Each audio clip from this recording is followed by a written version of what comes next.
बहुत अच्छा व्यू लिया। कोर्ट ने व्यू ये लिया कि आप चैलेंज क्या कर रहे हैं। उन्होंने चैलेंज किया उस पर्टिकुलर टीज़र को, क्योंकि मूवी तो इन्होंने देखी नहीं थी या किसी ने भी मूवी नहीं देखी है, तो टीज़र को उन्होंने चैलेंज किया है। टीज़र के लिए प्रोड्यूसर पहले ही कह रहे हैं कि अगर इफ़ कोर्ट परमिट्स तो वो अपने जो सोशल मीडिया हैंडल है वहाँ से उस टीज़र को हटा लेंगे। मेन इशू टीज़र के आज हम जो डिस्कशन कर रहे हैं वो रिगार्डिंग कर रहे हैं द केरला स्टोरी, जिसका नेम आपने बहुत दिनों से सुना होगा, जिसके ऊपर कुछ लीगल बैटल चल रही है। इसके रिगार्डिंग एक रिट फाइल की गई है केरला हाई कोर्ट के अंदर, और ये जो रिट फाइल करी गई थी ये 2 मई 2023 को फाइल की गई थी और सेम डे को ये रजिस्टर्ड हो गई थी। ये जो रिट फाइल की गई थी वो PIL के फॉर्म में करी गई थी और उस PIL के अंदर कुछ पॉइंट्स थे जो मैं आपके सामने डिस्कशन कर रहा हूँ। ये हम एक लीगल पॉइंट समझने के लिए कर रहे हैं कि किस तरीके से आप कोई रिट फाइल कर रहे हैं, PIL फाइल कर रहे हैं, उसमें क्या पॉइंट्स ध्यान में रखना चाहिए। आगे बढ़ने से पहले हम देख लेते हैं कि उन्होंने जो ये PIL फाइल की थी उसके अंदर उनके क्या क्या ऑब्जेक्शन थे। उनका जो सबसे पहला ऑब्जेक्शन था, मैंने भी पॉइंट आउट्स किए हैं, उनका सबसे पहला ऑब्जेक्शन ये था कि कंपनी का जो सर्टिफिकेशन A सर्टिफिकेशन है उसको वो इलीगल बोल रहे हैं और ये liable to be set aside. पहला तो उनका ये था। सेकंड ये था कि एक इंट्रीम ऐसा दिया जाए जिससे कि 5 मई को रिलीज़ होने वाली थी ये मूवी, कि उस दिन रिलीज़ ना हो पाए। और उन्होंने कुछ पॉइंट्स ऐसे रखे कि जो मूवी के अंदर कुछ जो इवेंट्स पोर्ट्रेट किए गए थे वो एग्जिट नहीं करते हैं, मतलब एग्जिस्टेंस में नहीं है, और ये जो मूवी अगर रिलीज़ होती है जो हार्म कर सकती है सेकुलरिज्म को और स्टेट को, मतलब जो ब्रदरहुड है वो डिस्ट्रॉय कर सकती है। और इस मूवी के अंदर कोई रिमार्क दिए हुए हैं एक पर्टिकुलर कम्युनिटी पे जो उसको नेगेटिव लाइन पे लेके जाते हैं। ये उनके कुछ पॉइंट्स थे जो उन्होंने रखा। अब इसी के साथ में उन्होंने रिलीफ भी मांगी थी कि मूवी को रिलीज़ ना किया जाए। अलॉन्ग विद दैट यहाँ पे कोर्ट ने बहुत अच्छा व्यू लिया। कोर्ट ने व्यू ये लिया कि आप चैलेंज क्या कर रहे हैं।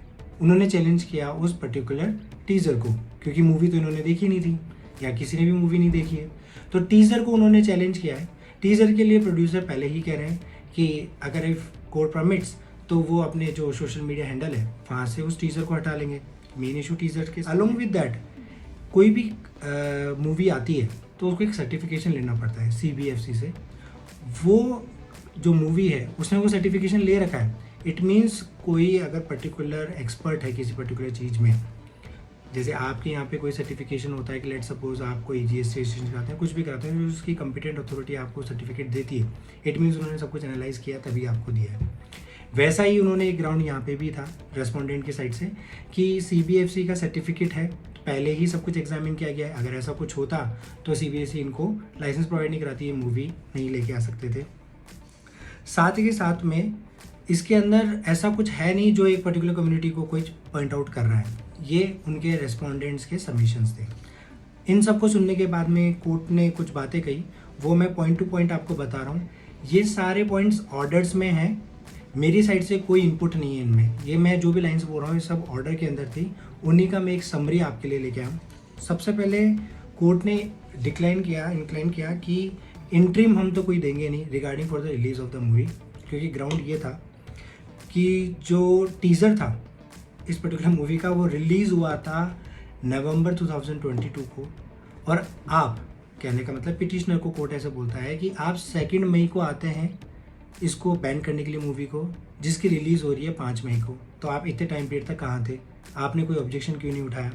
और अगर कोई ऑब्जेक्शन होता तो CBFC जो है जो ये सर्टिफिकेट इशू करता है तो you should approach that board कि वहाँ पे आपको चैलेंज करना चाहिए था। सेकंड पॉइंट, और उन्होंने ये बोला कि जो ट्रेलर है वो ऐसा कोई ऑफेंसिव चीज़ कंटेन नहीं करता कोई कम्युनिटी के रिगार्डिंग, और जो प्रोड्यूसर है उसने पहले डिस्क्लेमर दे रखा है कि ये जो फिल्म है वो मतलब ड्रामेटाइज है और इवेंट ऑफ ड्रामेटाइज वर्जन है इवेंट का, तो उसको आप किस तरीके से भी प्रेजेंट कर सकते हैं। आप इवेंट को, ये कोई ज़रूरी नहीं है इवेंट जैसा है वैसे वैसे करें, ये एक तरीके से आपने रूपांतरण किया है उसका, तो ये भी इनका पॉइंट था।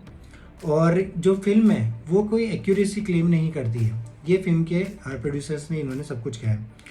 तो इसी के जो पॉइंट्स के बेसिस में कोर्ट ने ये डिस्कशन लिया कि अगर ये सिचुएशन है तो इन दैट केस, क्योंकि जो पिटिशनर से उन्होंने चैलेंज ही ओनली ट्रेलर को किया है, जो इसका टीज़र आया था उसको ही चैलेंज किया है, तो कोर्ट ने बोला कि एट दिस स्टेज आप अगर टीज़र को चैलेंज कर रहे हो, टीज़र में हमें ऐसा कुछ लगा नहीं, सब कुछ पहले से बाय प्रोसेस ये सब कुछ अप्रूव्ड हुआ है, तो आप टीज़र के बेसिस पे चैलेंज कर सकते हो। और प्रोड्यूसर ने खुद ने बोल दिया कि मैं टीज़र हटा लूँगा, तो यहाँ पे ऐसा कोई इशू होता नहीं है। इस सर्टेन फैक्ट्स के बेसिस पे हम ये एनालाइज कर सकते हैं कि इफ़ जो लीगल टीम है उनको पता है कि अगर ऐसा कुछ इशू हो सकता है और वो पहले से प्रिपरेशन करके रखते हैं, तो जो बेनिफिट आज इस मूवी को हुआ है वो इसी की वजह से हुआ है क्योंकि उन्होंने प्रॉपर लीगल होमवर्क किया है और लीगल एडवाइस के बेसिस पे ही चले।